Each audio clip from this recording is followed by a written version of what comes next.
Okay, ladies and gentlemen, so let's get started with today's chemistry class. And in this video, I'm going to summarize the key concepts that were discussed in the lessons today. Please pardon all of the noise in the background. Hopefully, that will simmer out or get better as the video progresses. So, today we talked about. We continue to talk about the development of the quantum theory. More specifically, the topic that we discussed today in class was the quantum model of the atom. So we know that quantum has to refers to energy, and we've pretty much gone through a series of historical events that led to the discovery ultimately that light could act as a particle and as a wave, and that led to the understanding of how particles could behave.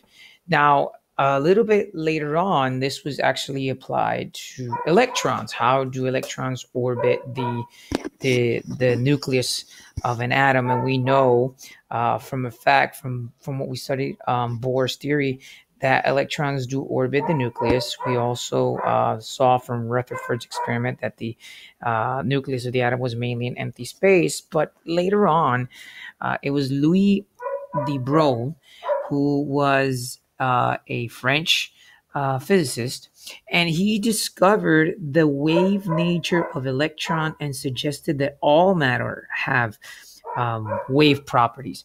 So de Broglie suggested that not just wave, but actually electron, not just light, excuse me, but that actually electrons could act as wave, and that all matter could also act as a wave. And this was such a revolutionary theory that he won the physics Nobel Peace Prize in 1929.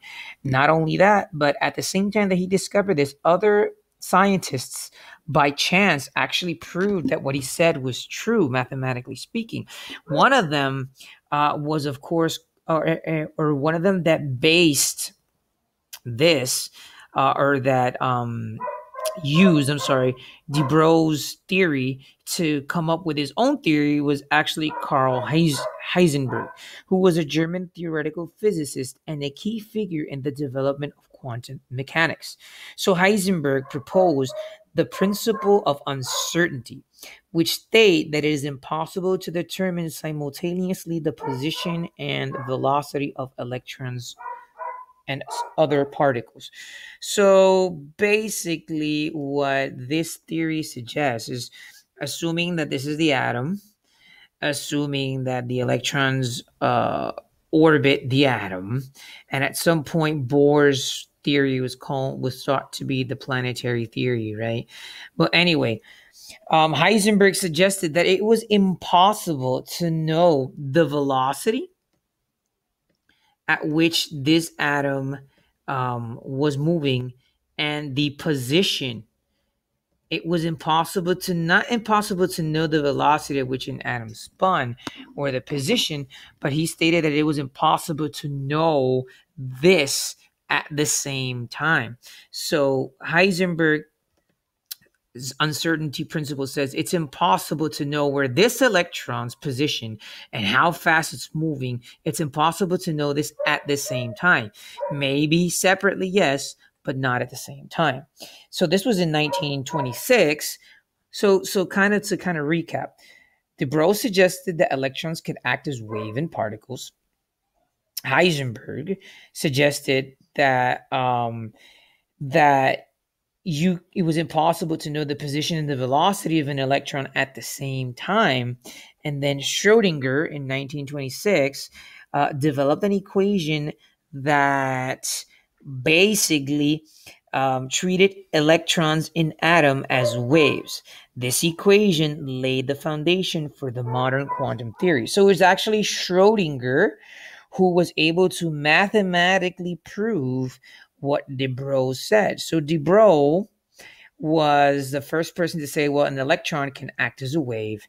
And Schrodinger was the person who was actually able to prove this mathematically. Of course, Heisenberg's principle of uncertainty is also very important because of what we're going to see now.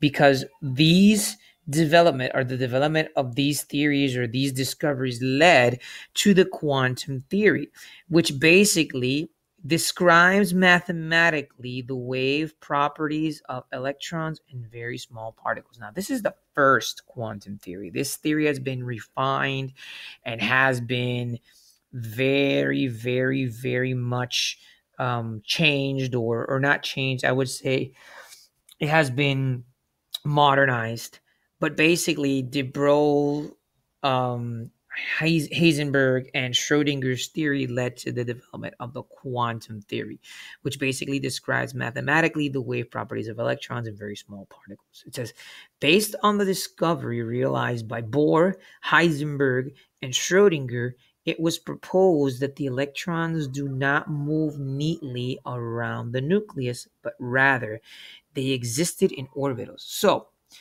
Bohr proposed that the electron orbits an atom like so. Now, although Bohr's theory has been disproven, it was actually the basis of Bohr's theory that led to the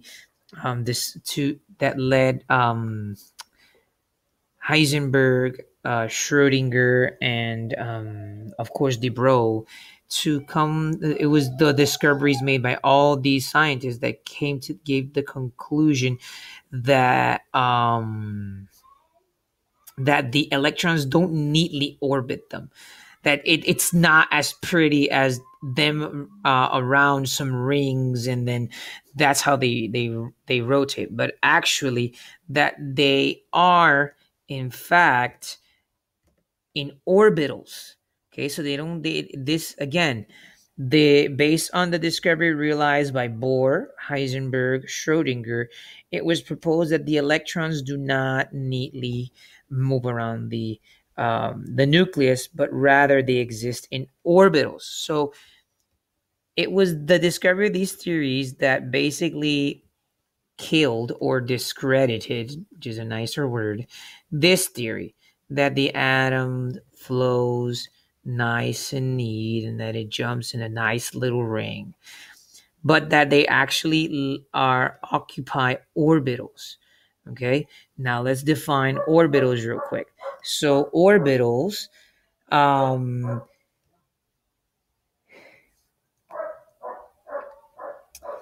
is a three-dimensional. Here we go. I lost the definition for a minute. It says orbitals is a three-dimensional region around the nucleus that indicates the probable location of an electron. So there are three-dimensional structures. So obviously atoms are not two-dimensional. I mean, electrons are not two-dimensional, but they're three-dimensional.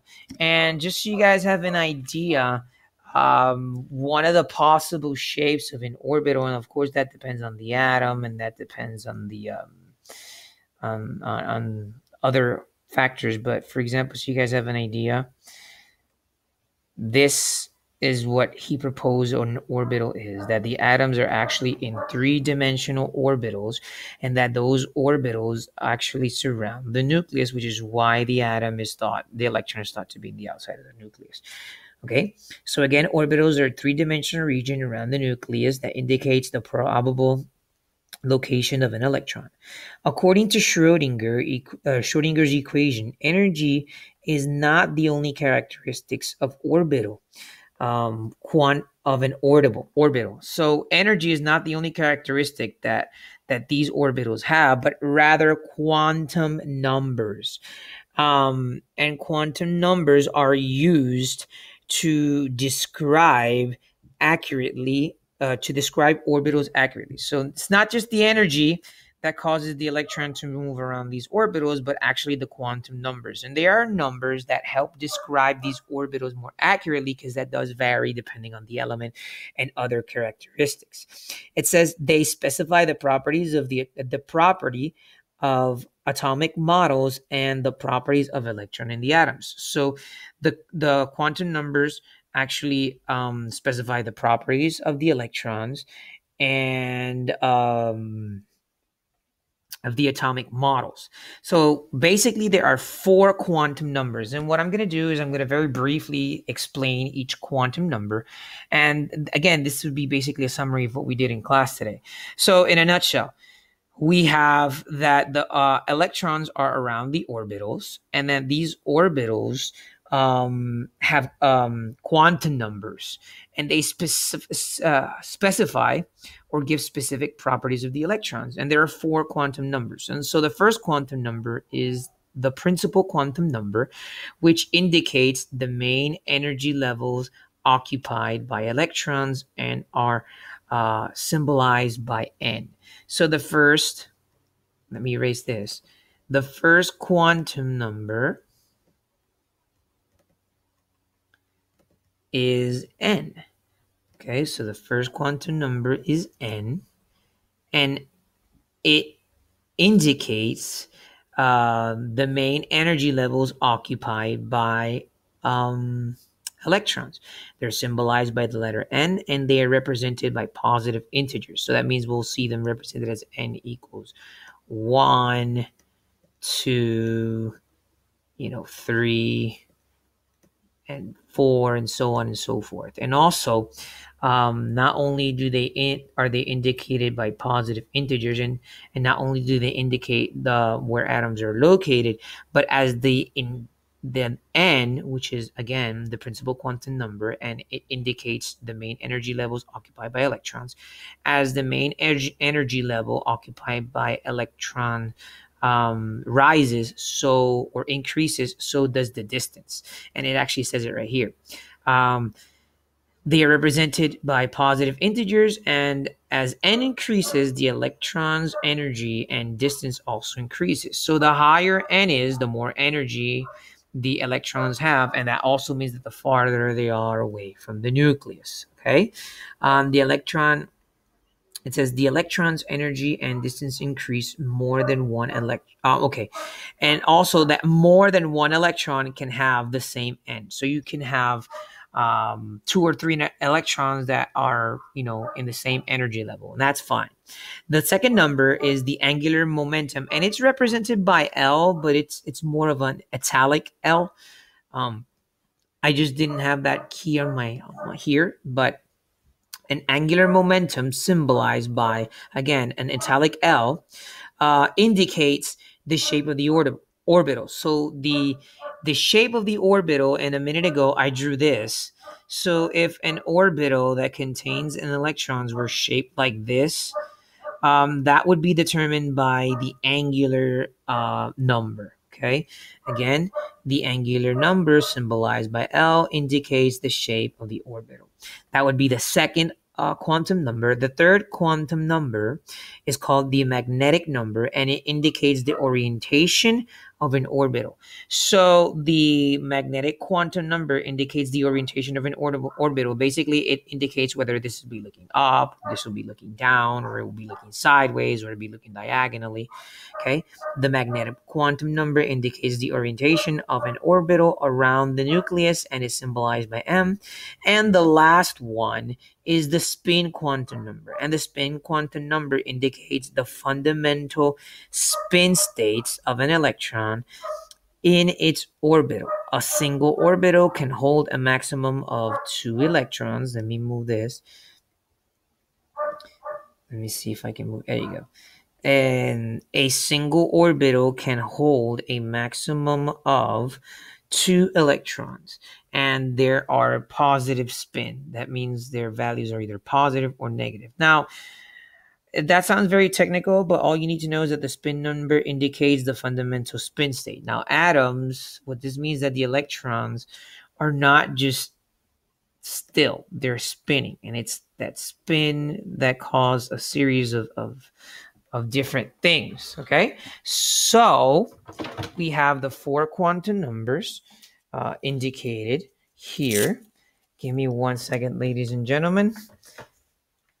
As I was indicating, the 4 quantum numbers of